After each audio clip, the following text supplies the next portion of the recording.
اور ساتھ ایک جملہ انہوں نے تو ساتھ میں کہہ دیا کہ کوئی بھی فرد اور کوئی بھی جماعت اور کوئی بھی گروپ ایسا نہیں ہے جو پورے طور پر حق ہو، آپ فوراً کریے، یہی آپ کا ایجنڈا ہے، اسی سے آپ نے اپنی دعوت کی شروعات کی ہے۔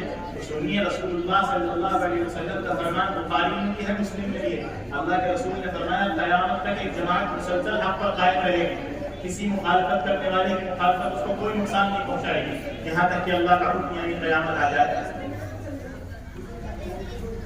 یہ بات رسول اللہ کہہ رہے ہیں کہ ایک جماعت مسلسل حق پر قائم رہے گی۔ ابھی ہم نہیں کہتے وہ ہم ہیں یا کوئی اور جماعت ہے، لیکن آپ یہ بات تو غلط ثابت ہو گئی کہ آپ کہہ رہے ہیں کوئی بھی جماعت اس وقت پورے طور پر حق نہیں، آپ کا ایجنڈا ہی غلط ثابت ہو گیا۔ آپ جہاں سے اپنی دعوت کی بنیاد رکھ رہے ہیں وہی ہل گئی۔ آپ پہلے اپنی دعوت کی بنیاد کو صحیح ثابت کریے، باقی باتیں بات نہ ہوں۔ اس طرح کے لوگ چھوٹے چھوٹے مسائل میں الجھانے کی کوشش کرتے ہیں۔ تو دوسری بات، جب انہوں نے اتنا بڑا دعویٰ کر دیا تو ساتھ میں ایک اچھا بتائے گا تو ان کس فرقے میں کیا حق ہے کیا بات ہے، ہم بتائیں گے۔ پوری امت کے حق میں وہ جج بن گئے، اب وہ بتائیں گے کون سا فرقہ بات، کون سے فرقے میں کون سی خرابیاں ہیں اور کون سے فرقے میں کون سی اچھائیاں ہیں۔ ہم ان کو اتھارٹی نہیں مانتے، ہم ان کی سنیں، ہم ان کے ایجنڈے کو غلط مانتے ہیں، جس ایجنڈے سے انہوں نے بات کی شروعات کر دی۔ انہوں نے بات کی شروعات یہیں سے رکھی اور وہ بات ٹکرا رہی ہے رسول اللہ صلی اللہ علیہ وسلم کے فرمان سے۔ حضور کہہ کر گئے ہیں کہ ایک جماعت مسلسل قیامت تک حق پر قائم رہے گی، اور وہ کہہ رہے ہیں کوئی جماعت نہیں ہے۔ ہم کیسے ان کی بات کو صحیح مانیں؟ اور پھر وہ جو جج بنے ہیں وہ بھی صحیح نہیں بنے، انہوں نے خالی ایک طرف کے دلائل گرمائے۔ مثلاً وہ جس وقت رفع الیدین پر بات کرتے ہیں تو وہ خالی وہی حدیثیں سناتے ہیں جو رفع الیدین کرنے کی ہیں، وہ حدیثیں نہیں سناتے جو رفع الیدین نہیں کرتے، اور ساتھ ہی ان حدیثوں کے سلسلے میں محدثین کی رائے نہیں بتاتے کہ ان حدیثوں میں محدثین نے صحیح کہا ہے جو نہ کرنے کی روایت ہے۔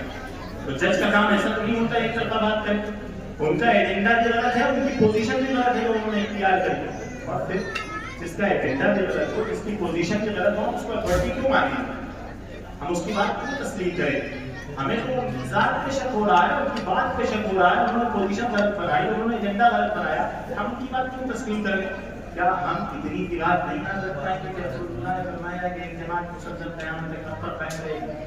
اگر کوئی بندہ اس طرح کی بات کر رہا ہے کہ سارے فرقے غلط ہیں تو آپ سے یہ بات غلط ہے، مانے اس لیے کہ رسول اللہ کہہ کر گئے کہ ایک جماعت حق پر مسلسل قائم رہے گی۔ اتنی سی بات اگر ہم کہہ دیں اور ہم پہلے سے اپنے بچوں میں، نوجوانوں میں، بڑوں میں، بوڑھوں میں پہلے سے یہ باتیں پہنچا دیں تو اللہ سبحانہ و تعالیٰ کی ذات سے امید ہے کہ انشاءاللہ ہم بہت سارے فتنوں سے لوگوں کے بچانے کا ذریعہ بن جائیں گے۔ اسی کے ساتھ آخری درخواست یہ ہے کہ یہ ساری باتیں سن لی، یہ ساری باتیں ہو گئی، ان ساری باتوں کے لیے ایک چیز ہونی چاہیے، وہ ہے توقع۔ جن میں کچھ طرف ہو، امت میں جو فتنے پھیل رہے ہیں، ہم سے جتنا ہو سکے گا ہم اتنا کریں، اس عزم کے ساتھ، اس طلب کے ساتھ یہاں بیٹھ کے آگے کی جو باتیں ہوتی ہیں اسی طلب کے ساتھ سنیے کہ ہم سے جو ہو سکے گا وہ ہم کریں۔ بہت سے لوگ ایسے ہیں وہ دلائل نہیں بتا پاتے، حالانکہ بہت ایزی باتیں ہیں، اکثر لوگ ایسے، بہت کم لوگ ایسے ہوتے ہیں جو یہاں سیکھ پائے، لیکن بہت ہوتے ہیں ایسے، لیکن وہ کیا کر سکتے ہیں؟ وہ ان علماء کا ساتھ دے سکتے ہیں جو اس طرح کے مجلسیں منعقد کرتے ہیں، وہ ان کی تعلیم لا سکتے ہیں، کچھ لوگوں کو لا سکتے ہیں بلا کر، اور آخری درجہ یہ ہے کہ بھائی دعا تو سبھی کر سکتے ہیں ان لوگوں کے لیے جو اس طرح کے سلسلوں میں کام کر رہے ہیں۔ جب ہمیں دعا کرنے کا ایک فائدہ یہ ہوگا کم از کم ہم تو بچیں گے اور ہمارے ذریعے سے ہو سکتا ہے اللہ سبحانہ و تعالیٰ ہم کو بچا۔ تو آخری درخواست یہ طلب کے ساتھ کہ ہمیں امت میں جو فتنے نمودار ہو رہے ہیں ان کے سلسلے میں پورا ایک طلب پیدا ہو رہا ہے کہ ہم جو کر سکتے ہیں وہ کرنے کی انشاءاللہ کوشش کریں گے۔ اللہ تعالیٰ جو گزارشات عرض کی گئی ہیں پر ہمیں بھی عمل کی توفیق عطا فرمائیں، آپ لوگوں کو بھی عمل کی توفیق عطا فرمائیں۔ وآخر دعوانا